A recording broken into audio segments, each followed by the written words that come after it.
성령님 안에서 산다는 것은 구체적으로 어떻게 사는 것입니까? 우리 함께 답을 해보시기 바랍니다. 신앙요리문답 46번. 성령님 안에서 산다는 것은 구체적으로 어떻게 사는 것입니까? 그것은 내 뜻대로 사는 것이 아니라 성령님의 뜻과 다양한 은사를 통하여 그리스도를 증언하는 사람으로 사는 것입니다. 예, 우리 내 뜻대로 사는 것이 아니라 성령님 뜻과 다양한 은사를 통하여 그리스도를 증언하는 사람으로 사는 것이다. 이것이 성령 안에서 산다라는 진정한 의미라는 것입니다. 우리 에스겔 36장 우리 26절 말씀 같이 한번 읽어봅니다. 시작. 또 새 영을 너희 속에 두고 새 마음을 너희에게 주되 너희 육신에서 굳은 마음을 제거하고 부드러운 마음을 줄 것이며 또 내 영을 너희 속에 두어 너희로 내 율례를 행하게 하리니 너희가 내 규례를 지켜 행할지라. 여기 보면은 이제 새 영을 주신다. 이게 바로 하나님의 영, 성령이십니다. 성령을 우리들이 받게 되면은 이제 어떤 일이 일어나느냐? 우리 육신에서 굳은 마음이 제거된다 하는 거예요. 굳은 마음이라는 게 뭘까요? 우리 옹고집, 그리고 나밖에 모르는 것, 그리고 다른 사람들에 대한 불편한 마음들, 꽁한 것들, 아주 대화가 전혀 되지 않는 것들, 이런 것들은 이제 제거되고 부드러운 마음을 주신다. 성령이 임하시면. 그래서 우리가 성령의 공동체다, 이 교회 안에 성령이 충만하시다라는 것을 뭘로 드러낼 것이냐, 어떻게 알 수 있겠느냐? 교회 안에 성도들이 목회자부터 교인들까지 이런 굳은 마음이 제거되는 것, 그 다음에 교회 안에 전반적으로 분위기가 부드러워야 한다는 겁니다. 부드러운 마음들이 교회 안에 가득할 때, 이 교회가 성령의 충만함이 임한 교회구나, 이렇게 볼 수 있다는 것입니다. 자, 여기 보면은 성령의 은사 그랬어요. 이 은사라는 말은 하나님의 선물을 뜻합니다. 하나님의 선물, 그러니까 하나님이 주신 선물을 우리가 기프트다 그래요. 프레젠트하고 기프트 둘 다 이제 선물이라는 뜻이잖아요. 그런데 특별히 하나님이 우리들에게 주신 선물 할 때에는 기프트라는 영어를 쓰거든요. 이것은 하나님이 우리들에게 주고 싶어서 주시는 겁니다. 주고 잡아서 준다, 그런 말씀이에요. 그러니까 우리가 막 달라고 해서 이렇게 막 징징거리고 땡깡을 부리고 그리고 어거지를 부려서 받는 그런 선물이라기보다는 하나님이 우리에게 딱 필요하구나 싶으시니까 전적으로 하나님의 주권에 의해서 우리들에게 주시는 거예요. 그러니까 굉장히 그 은사는 우리의 이 성품이나 우리의 또 육체적인 환경, 이런 것들에 굉장히 순탄합니다. 또 순적합니다. 굉장히, 그리고 순리대로 우리가 잘 받고 또 사용을 할 수가 있습니다. 하나님이 여러분에게 주신 은사는 어떤 것 같으세요? 하나님이 여러분들에게 여러 가지 은사 중에서 어떤 은사를 주셨을까? 그 은사가 굉장히 여러분들에게 딱 맞는 그런 은사들이 있어요. 그리고 옆에서 봤을 때에도 하나님이 저런 성령의 은사를 저분에게 주셨구나, 우리가 이렇게 공감이 가요. 그런 은사가 하나님이 주신 은사다. 내가 생각해도 너무 맞는 것 같고 옆에서 생각했을 때에도 진짜 고개가 끄덕여지고 교회 공동체가 봤을 때 저분에게는 저런 은사를 주셨구나 이렇게 다 인정할 수 있는 그런 부분들이 하나님이 주신 선물, 하나님의 은사, 성령의 은사다. 그렇게 우리가 이야기를 할 수 있겠습니다. 은사의 종류는 고린도전서 12장에서 나오고 있고요. 그리고 은사의 검증, 그 은사가 제대로 된 거냐 하는 것은 고린도전서 13장에 나와 있습니다. 그리고 이 은사를 어떻게 사용해야 되느냐, 그 은사에 대한 지침은 고린도전서 14장에 나와 있어요. 우리가 성경을 이렇게 간과하고 성령에 대해서 이야기를 하다 보면 자칫 이단에 빠지기가 쉽다. 저는 직접 보진 않았습니다만은 인터넷 신문에 보니까는 무슨 조선일보인가요? 거기에 전면 광고로 이번에도 어떤 분이 광고를 냈다 그러는데 그게 이제 이단이다 그런 이야기를 해요. 그런데 어떻게 이런 조선일보처럼 전 국민이 보는 그런 신문에 그런 이단 광고가, 전면 광고가 뜰 수 있느냐, 이런 이야기들을 많이 하더라고요. 그만큼 우리 한국 교회가 이렇게 완팀이랄까, 한 목소리를 내지를 못하고 언론에 대해서 적극적으로 우리들이 대처를 못하고 있다라는 그런 또 일면이거든요. 정반대로 이제 천주교 같은 경우는 무슨 어려운 일이라든가 내부적으로 또 어떤 사건이 생긴다든가 그러면은 언론 홍보 대책위원회가 있어요. 그래서 거기서 모든 걸 다 그냥 수면 아래로 이렇게 잠잠하게 만들어 버려요. 근데 우리 한국 교회는 장점인 것은 누가 그렇게 막 통제를 하지 않는다는 거. 그런데 단점은 똑같이 통제가 안 된다는 거. 그래서 이런 이단들도 막 자기 이야기들을 이렇게 조선일보 같은 이런 신문에 전면 광고를 내도 한국 교회가 거기에 대해서 제대로 대응을 못하고 사전에 거르지를 못한다는 거죠. 광고는 다 돈이잖아요. 그런데 이런 돈이 주도해가는 세상에서 이 돈보다 더 중요한 게 있다는 것을 우리 한국 교회가 지금 제대로 이렇게 말을 못하고 있다. 그만큼 한국 교회가 아주 지금 좀 우스워졌다 하는 이제 그런 일면이기도 해요. 그런데 본질은 뭐냐면은 이 전면 광고에 나와 있는 그 이단적인 내용의 핵심이 성령이라는 거예요. 성령. 내가 보혜사 성령이다. 그러니까 우리가 성령에 대한 오해를 얼마나 많이 하고 있느냐. 지난 시간에도 말씀을 드렸지만 우리 한국 교회에 여러 이단적인 그런 이야기들이 많이 있잖아요. 우리 대전 시내도 얼마나 이단들이 많아요. 그런데 이 이단들은 대부분 다 성부 하나님에 대한 이해가 아니에요. 성자 예수 그리스도에 대한 이해가 아니에요. 성령님에 대한 이해를 잘못하기 때문에 이단으로 빠져버린다 하는 것입니다. 그래서 오늘 이 이야기도 우리가 성경을 길지만 우리 고린도전서 12장, 13장, 14장을 같이 한번 우리들이 읽어가면서 우리 오해를, 성령에 대한 오해를 하지 않도록 하고, 또 우리 장로님들이라든가, 정말 안타깝게도 이 수요 예배에 장로님들이 한 분도 안 계셔요. 우리 시무장로님들이.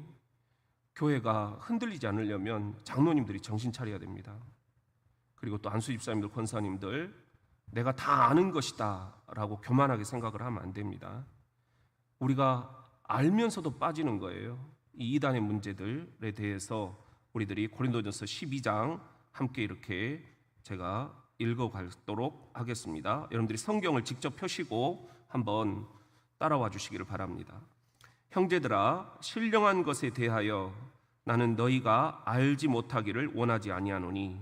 여기서 이제 신령한 것, 이제 성령에 대한 거예요. 너희도 알거니와 너희가 이방인으로 있을 때 말 못하는 우상에게로 끈은 그대로 끌려갔느니라. 이방인으로 있을 때는 그럴 수밖에 없었겠죠. 그러므로 내가 너희에게 알리노니 하나님의 영으로, 성령이죠, 성령으로 말하는 자는 누구든지 예수를 저주할 자라 하지 아니하고 또 성령으로 아니하고는 누구든지 예수를 주시라 할 수 없느니라. 성령께 모든 것이 달려 있다는 것입니다. 자, 성령의 은사에 대한 이야기가 여기 나오죠. 은사의 종류예요. 은사는 여러 가지나 성령은 같고, 직분은 여러 가지나 주는 같으며, 또 사역은 여러 가지나 모든 것을 모든 사람 가운데서 이루시는 하나님은 같으니 각 사람에게 성령을 나타내심은 유익하게 하려 하심이라.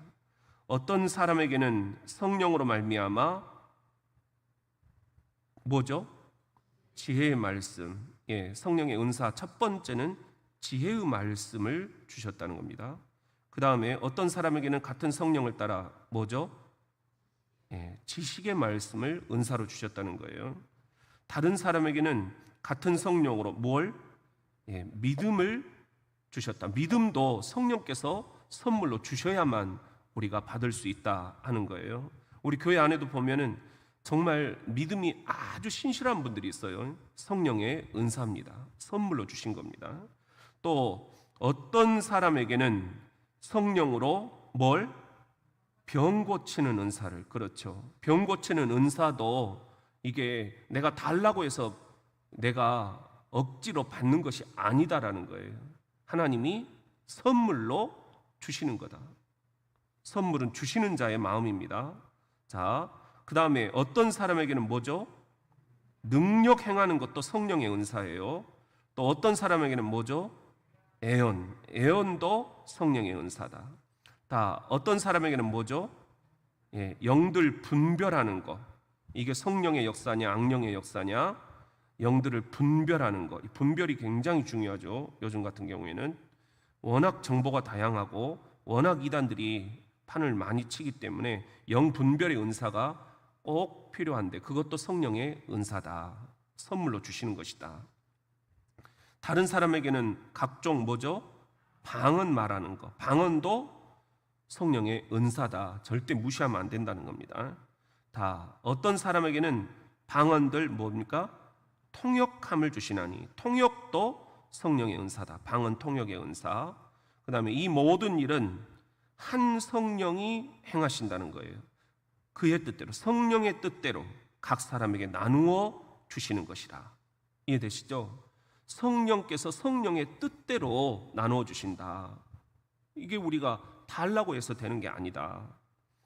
몸은 하나인데 많은 지체가 있고 몸에 지체가 많으나 한 몸인가 같이 그리스도도 그러하니라. 우리가 유대인이나 헬라인이나 종이나 자유인이나 다 한 성령으로 세례를 받아 한 몸이 되었고 또 다 한 성령을 마시게 하셨느니라. 모두가 다 한 성령.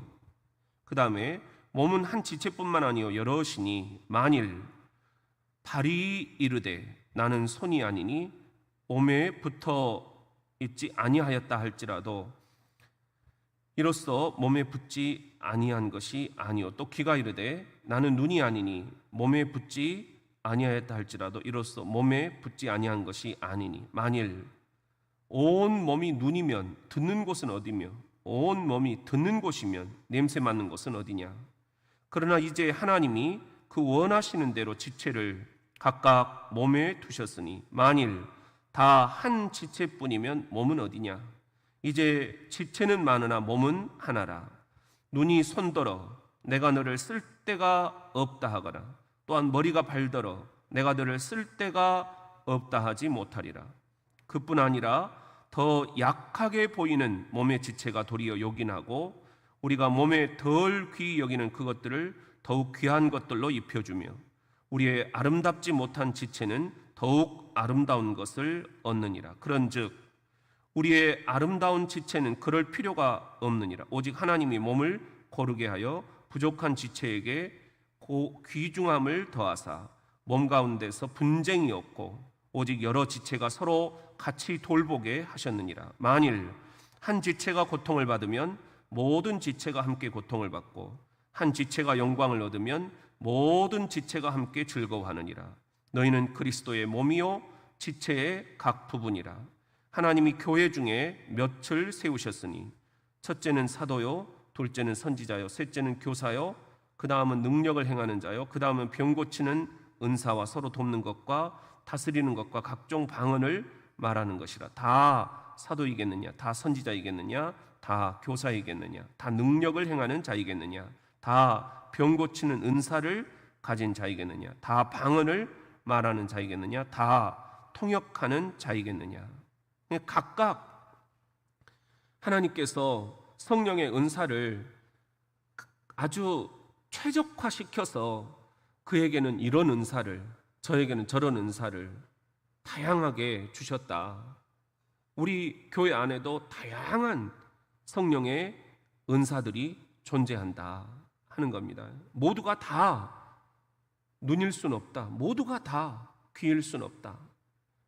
그리스도의 몸인 이 교회를 우리들이 오늘 또 잘 섬기기 위해서 내게 어떤 은사를 주셨는가? 반드시 한 가지 이상의 은사를 주셨습니다.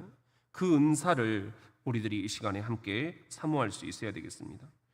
그 다음에 이제 은사의 종류가 13장에 나온, 이제 12장에 나오고 13장에는 그러면 내가 이런 성령의 은사를 받았다는 것을 어떻게 알 수 있느냐 하는 거예요. 은사의 검증입니다. 우리가 잘 알듯이 고린도전서 13장 1절부터 13절까지 내용은 이렇습니다. 내가 천사의 방언과 내가 사람의 방언과 그랬죠. 방언도 성령의 은사잖아요. 그다음에 천사의 말, 이것도 성령의 은사입니다. 그러나 사랑이 없으면 소리나는 구리와 울리는 꽹과리가 되고, 성령의 은사 가운데 그가 성령의 은사를 정말 제대로 받았느냐라는 것을 우리들이 분별하려면 사랑이 그에게 있는가. 사랑이 없으면 이런 방언이나 천사의 말, 설교 이런 것들 다 구리와 꽹과리다 하는 겁니다. 내가 애언하는 능력이 있어. 애언도 성령의 은사였죠. 그 다음에 모든 비밀과 모든 지식을 아는 것, 지식의 은사, 이것도 성령께서 주시는 선물, 은사였죠. 또 산을 옮길 만한 모든 믿음도 성령의 선물이었잖아요. 그렇다고 하더라도 사랑이 없으면 내가 아무것도 아니에요. 다시 한번 강조합니다. 사랑이 최고입니다. 이 이야기입니다. 또 3절에 보면은 내가 내게 있는 모든 것으로 구제하고, 구제하는 것도 잘하는 게 그게 그냥 되는 게 아니라는 거예요. 특별히 성령께서 그런 선물을 은사로 주셨다라는 겁니다. 우리 교회 안에도 그렇죠. 구제를 잘하시는 분들, 성령 받은 분들이 그렇게 구제도 잘한다는 겁니다. 그 다음에 내 몸을 불사르게 내줄지라도, 이것도 성령의 은사다. 충성스러운 건. 그렇지만 사랑이 없으면 내게 아무 유익이 없느니라. 이것도 사랑으로 검증이 돼야 된다. 자, 그런 의미에서 성령의 은사 가운데 제대로 그가 성령 받고 일하느냐 하는 것을 알려면 사랑이 척도다 그랬잖아요. 그럼 이 사랑은 뭐냐?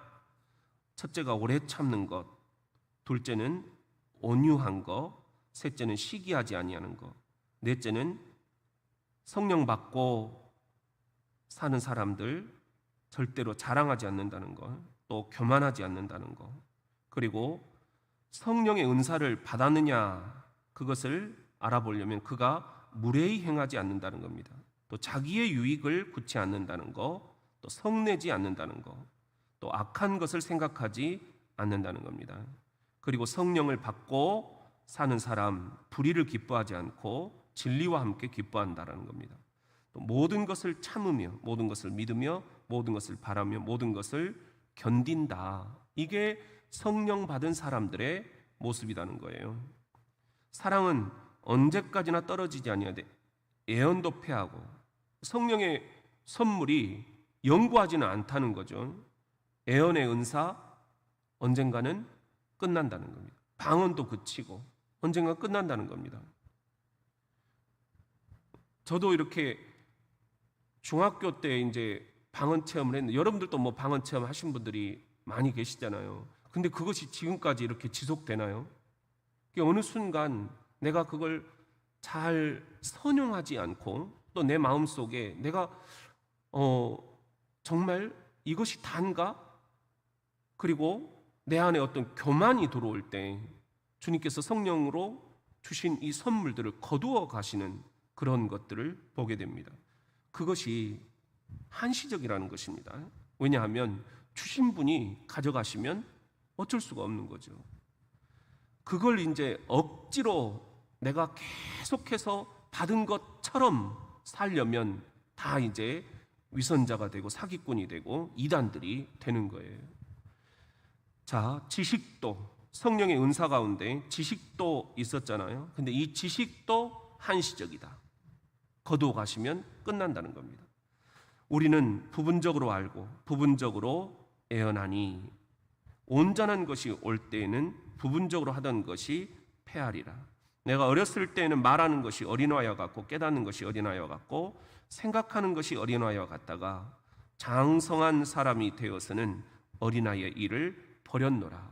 그러니까 성령을 받고 산다라고 하는 것은 성숙과 연결되어 있다, 그런 말이죠.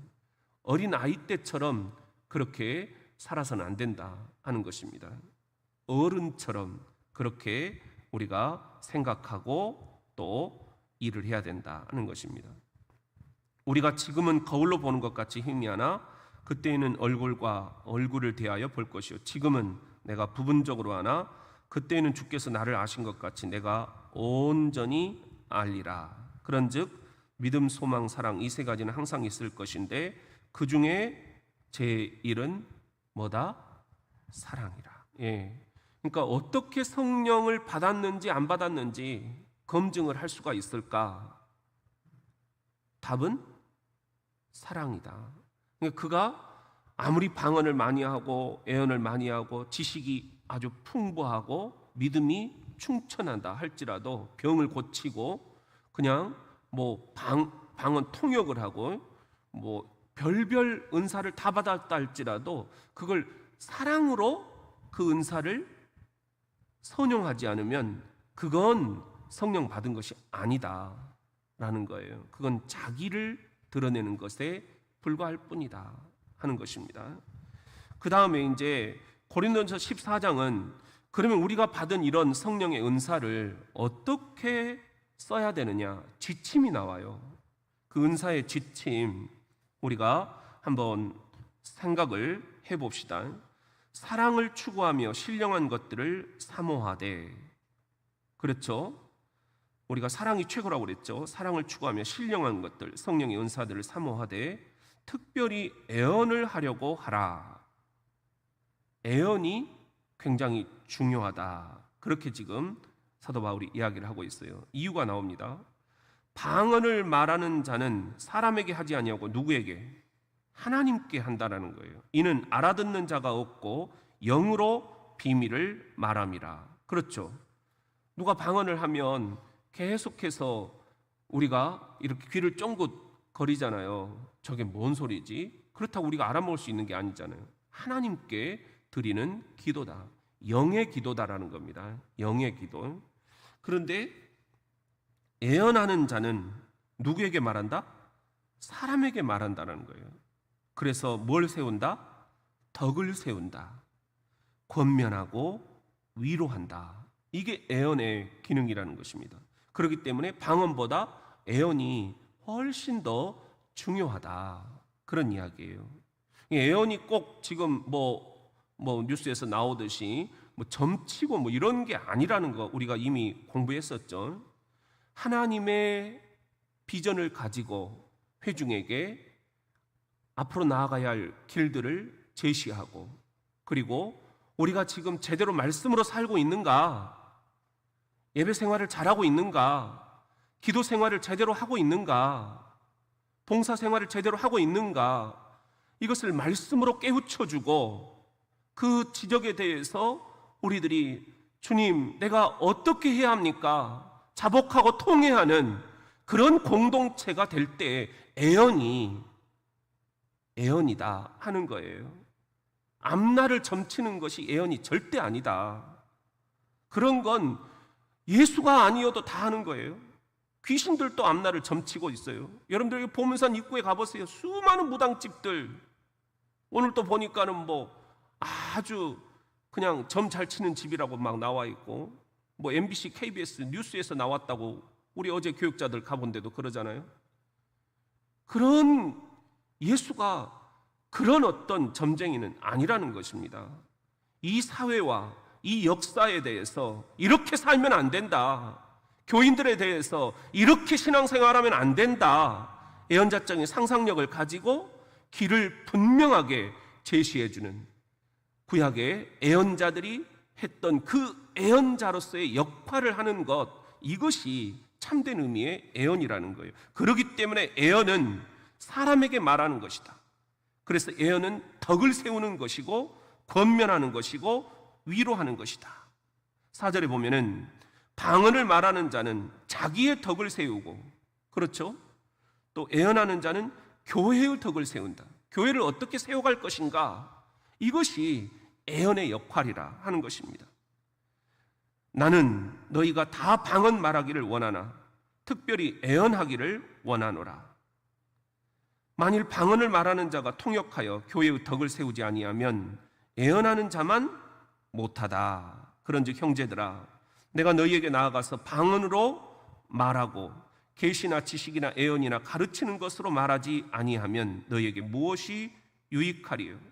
혹 필이나 검은고와 같이 생명 없는 것이 소리를 낼 때에 그 음의 분별을 나타내지 아니하면 필이 부는 것인지 검은고 타는 것인지 어찌 알게 되리요? 만일 나팔이 분명하지 못한 소리를 내면 누가 전투를 준비하리요?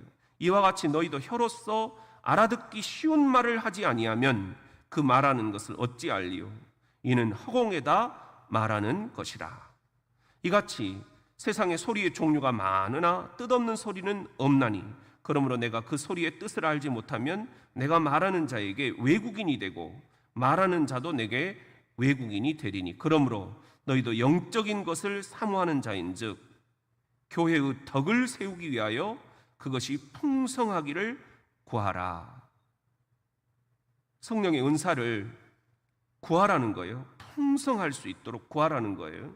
그런데 특별히 우리가 구해야 될 것은 뭐냐? 교회의 덕을 세우는 것. 그것이 뭐냐? 이 교회를 제대로 세워가려면 뭐가 필요한지 예언자적인 상상력을 가지고 목사는 목사로서의 선포를 예언자적으로 정확히 선포하고, 우리 장로님들, 안수 집사님들, 권사님들, 집사님들이 모두가 다 성경 말씀을 읽고 또 성찰하면서 예언자적인 상상력을 우리들이 풍성히 사모해야 된다 하는 것입니다. 그 모든 것은 교회의 덕을 세우기 위해서 해야 된다라는 것입니다.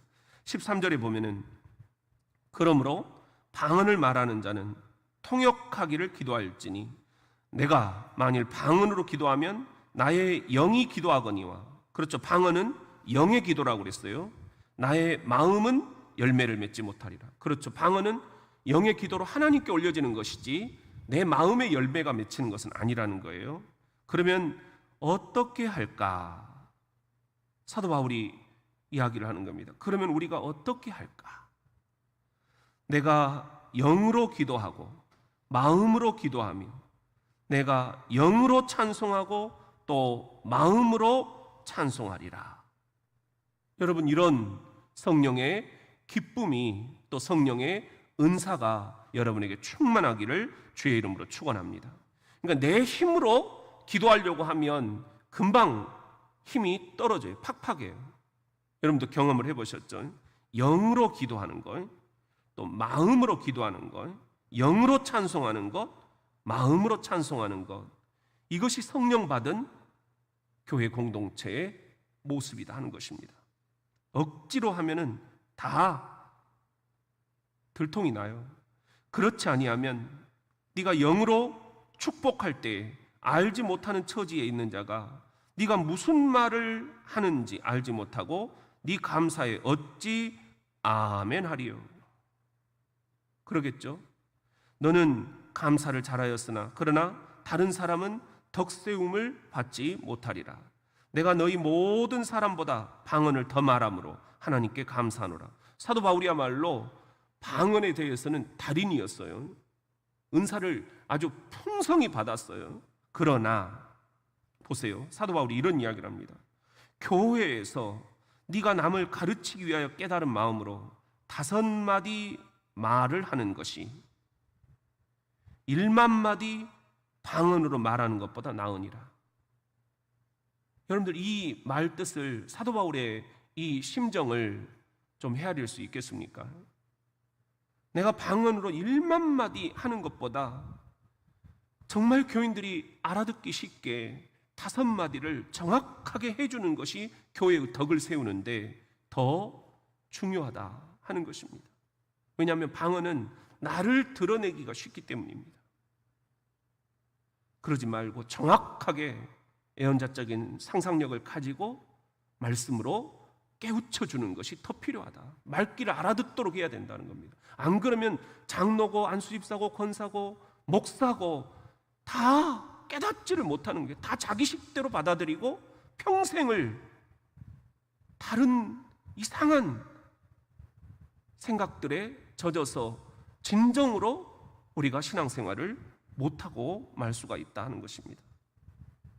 형제들아, 지혜에는 아이가 되지 말고 악에는 어린아이가 되라. 지혜에는 장성한 사람이 되라.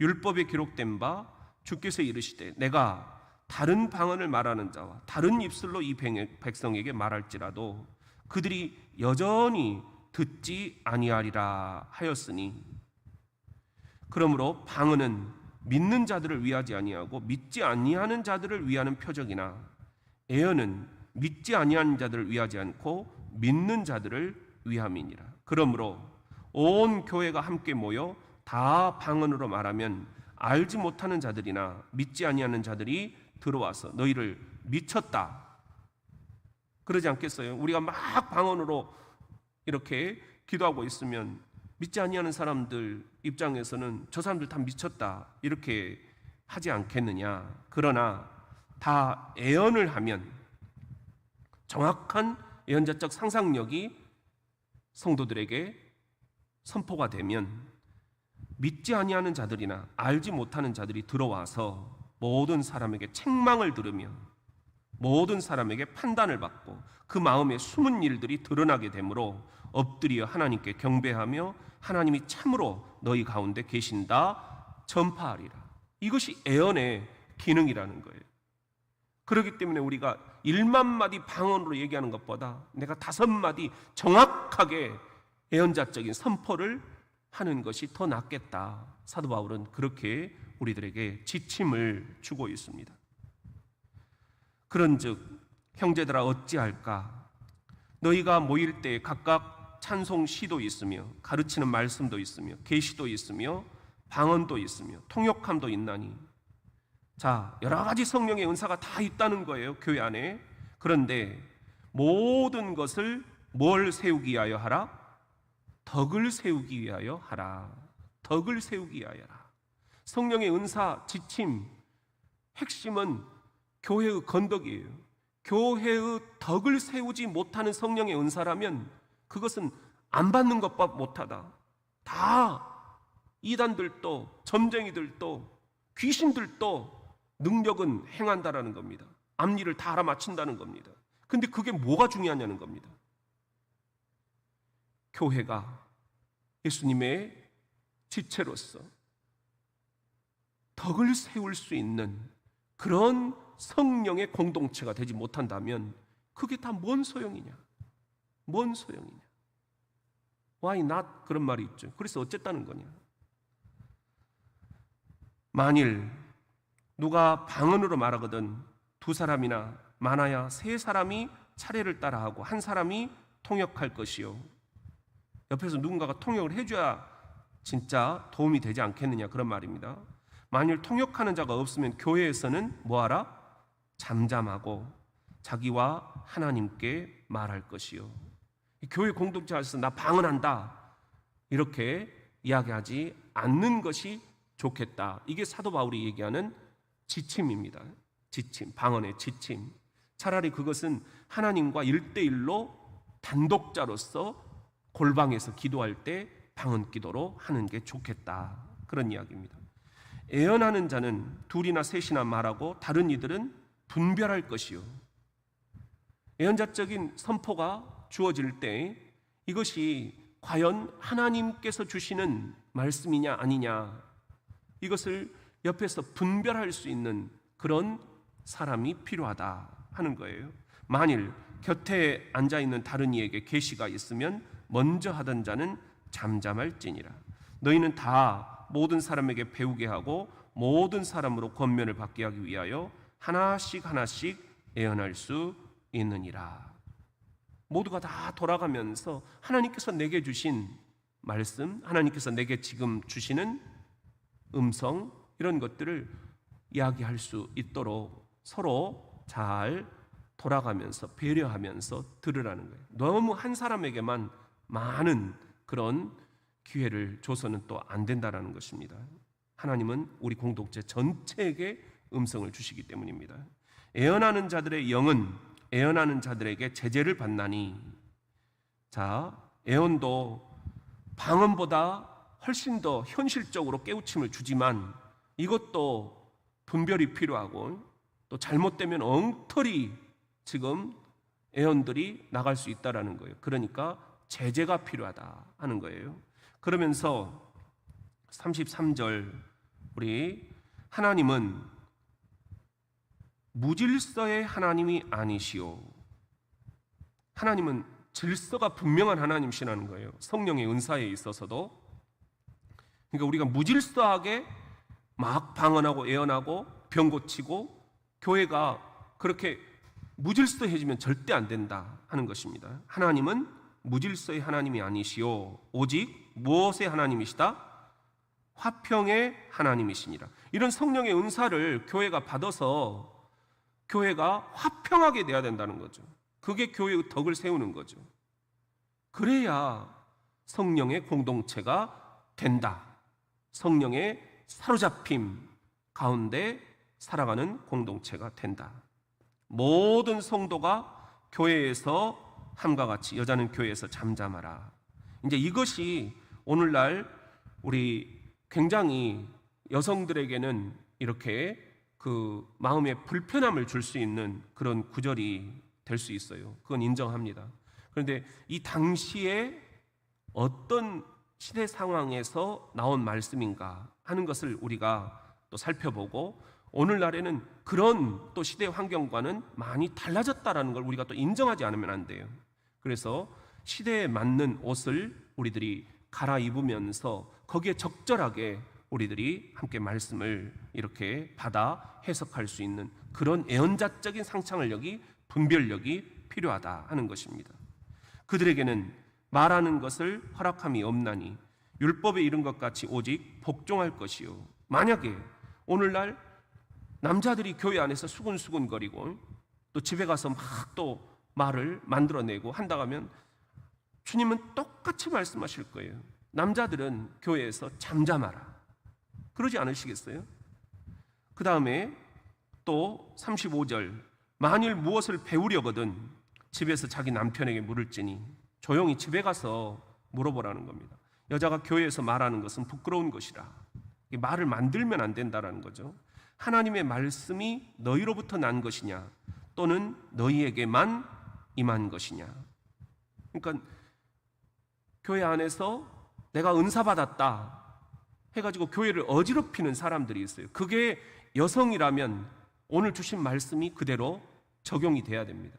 그게 만약에 남성이라면 남성에게 하나님께서 똑같이 임하시는 그런 말씀이 돼야 됩니다. 그게 목사라면 오늘 저에게 주시는 그런 말씀이 될 것입니다. 만일 누구든지 자기를 선지자나 혹은 신령한 자로 생각하거든 내가 너희에게 편지하는 이 글이 주의 명령인 줄 알라. 그러니까 사도 바울이 사역을 했던 그 초대교회 상황이 어땠는지 이해가 되시죠? 내가 선지자다, 내가 은사 받았다 하면서 선지자나 신령한 자로 막 자기를 드러내는 사람이 교회 안에 있었다는 거예요. 그래 교회가 시끄러워진다라는 거예요. 주의 명령인 줄 알아라. 만일 누구든지 알지 못하면 그는 알지 못한 자니라. 그런즉 내 형제들아 애언하기를 사모하며 방한 말하기를 금하지 말라. 왜냐? 이건 하나님이 주시는 거기 때문에 금하지 말라는 거예요. 사모해야 된다는 거예요. 그러나 그건 억지로 받아서는 안 된다. 하나님이 주고자 하실 때 주셔야 된다는 거예요. 그리고 40절 성령의 은사 그 지침의 결론을 이렇게 말씀을 하고 있습니다. 시작. 모든 것을 품위 있게 하고 질서 있게 하라. 이것이 성령의 공동체가 받은 지침이에요. 성령의 은사 다양하게 우리들이 오늘 이렇게 종류도 알아봤고 또 성령을 받았다면 그가 어떻게 행해야 되는지 검증도 우리들이 13장에서 살펴보았고, 그런데 결론적으로 주님께서 우리들에게 주시는 말씀은 이 모든 성령의 은사를 품위 있게 하고 질서 있게 하라. 그렇지 않으면 성령의 은사 안 받는 것보다 못하다. 오히려 초신자들이 훨씬 더 순수한 마음으로 신앙생활을 잘하더라. 내가 성령 받았다, 은사 받았다, 이것이 우리에게는 오히려 덕이 될 수 있다라는 것입니다. 왜냐하면 하나님은 주신 만큼 책임을 묻기 때문입니다. 자, 우리 그런 내용들을 함께 살펴보고요. 47번 우리 성령의 열매는 무엇입니까? 이건 우리가 이제 지금 시리즈로 이렇게 설교를 통해서 살펴본 내용이기 때문에 우리가 간단히 지나가겠습니다. 자, 신앙 요리 문답, 신앙 교리 문답 47번 답을 해보십시오. 성령의 열매는 무엇입니까? 성령의 열매는 사랑, 희락, 화평, 오래 참음, 자비, 양선, 충성, 온유, 절제 등입니다. 예, 몇 가지죠? 9가지죠. 그래서 우리가 셋 묶어서 이렇게 외우는 게 좋겠다는 겁니다. 사랑과 희락과 화평, 오래 참음과 자비와 양선, 충성과 온유와 절제. 자, 안 보고 한번 외워볼까요? 성령의 9가지 열매. 자, 시작. 사랑과 희락과 화평, 오래 참음과 자비와 양선, 충성과 온유와 절제. 저 뒤에 다 보이네. 여러분도 보이나요? 예. 자, 우리 성령의 9가지 열매, 우리 갈라디아서 5장 22절부터 23절에 나와 있죠. 우리가 완벽하게 그 말씀을 한번 읽어볼까요? 자, 시작. 오직 성령의 열매는 사랑과 희락과 화평과 오래 참음과 자비와 양성과 충성과 온유와 절제니 이 같은 것을 금지할 법이 없느니라. 예. 성령의 은사는 사모해야 됩니다. 그런데 그것은 열매로 나타난다. 열매를 보고 아, 저분이 성령의 은사를 얼마나 귀하게 받았는가 하는 것이 나온다는 거죠. 그래서 성령의 열매는 우리가 이렇게 그 현수막에서 살펴보았잖아요.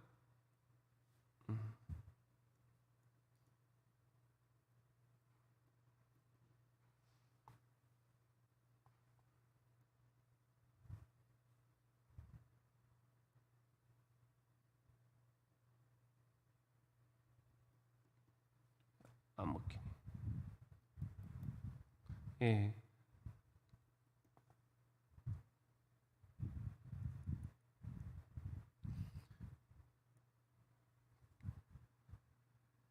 성령의 9가지 열매 우리 이렇게 다 알고 있는 내용이고, 그 다음에 성령의 이 9가지 열매에 대해서 우리가 내용을 이렇게 한번 살펴보았기 때문에 따로 이렇게 설명을 드리지는 않겠습니다.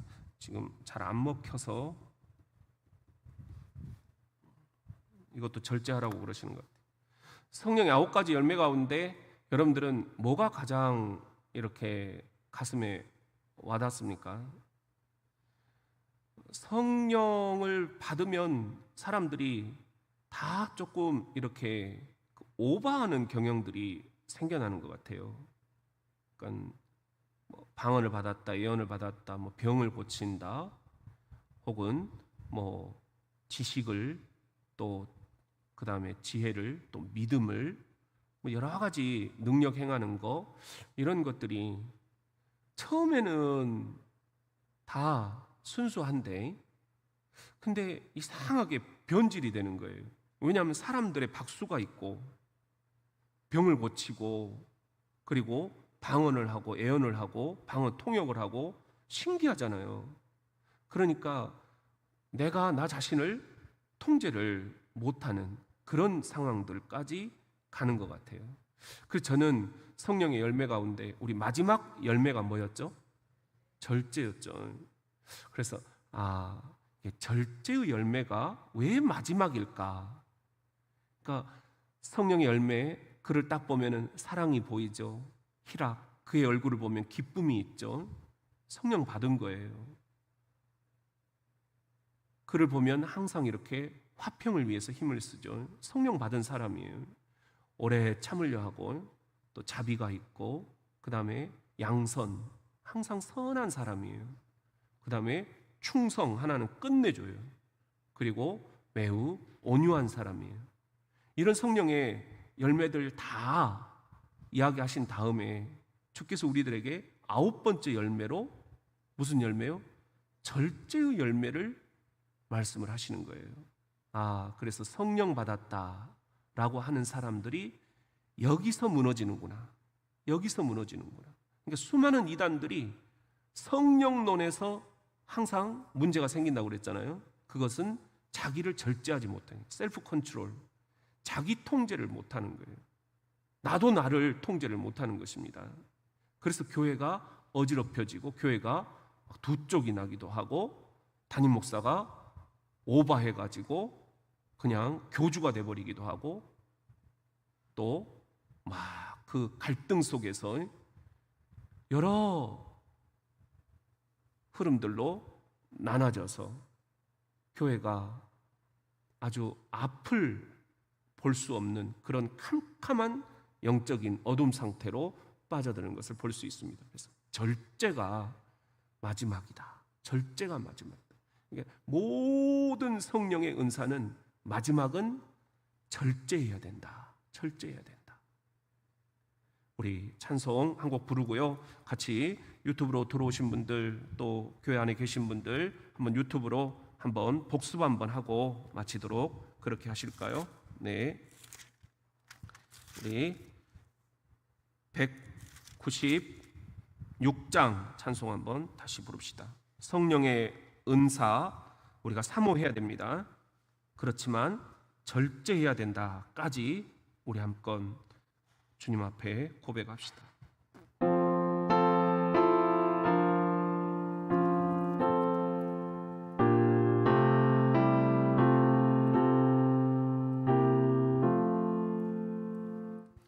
성령의 은사를 나에게 채우사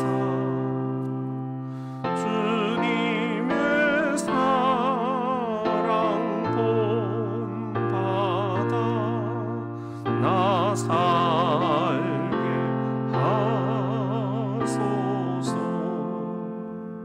성령의 은사를 나에게 채우사 정결한 마음 가지고 나 행케 하소서. 성령의 은사를 나에게 채우사 더러운 새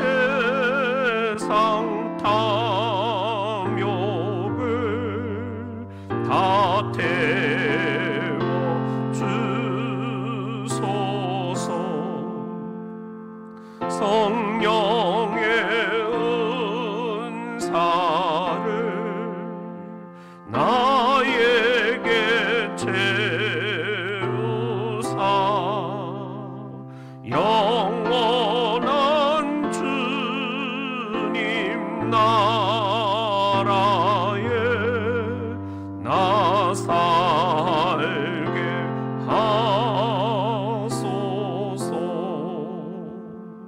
아멘.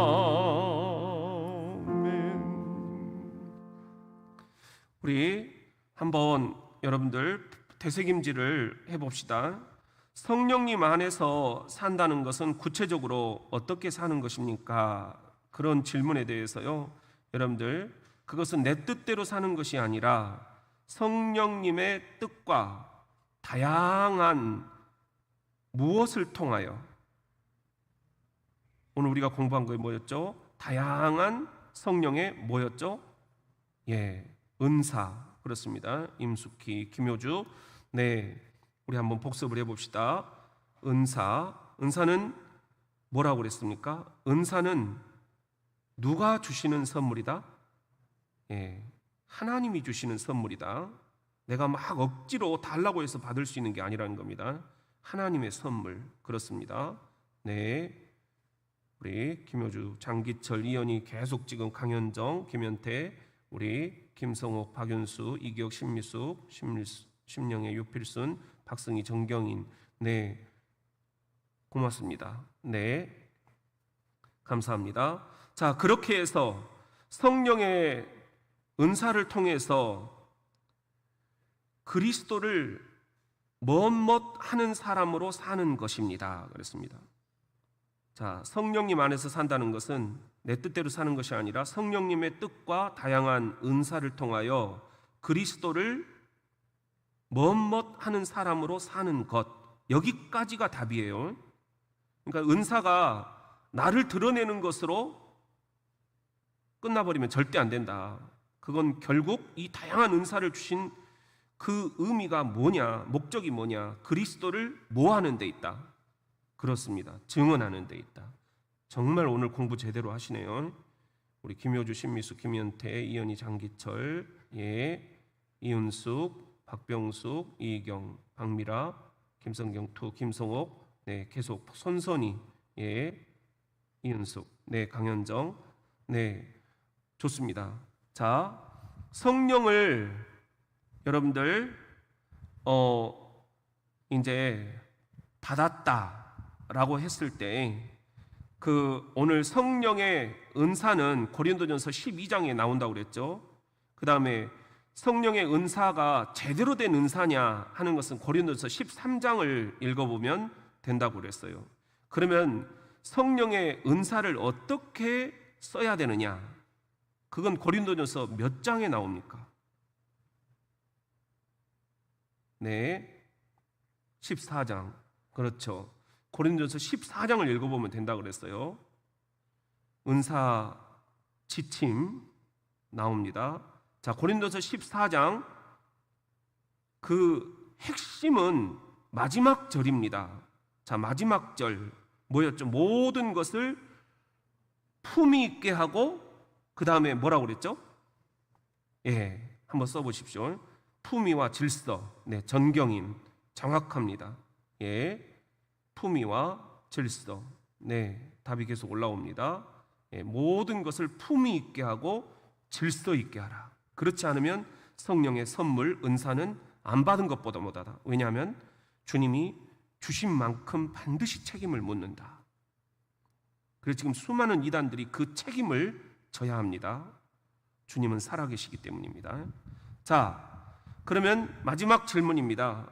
신앙 교리 문답 47번. 성령의 열매 9가지가 있잖아요. 거기서 마지막 열매는 뭡니까?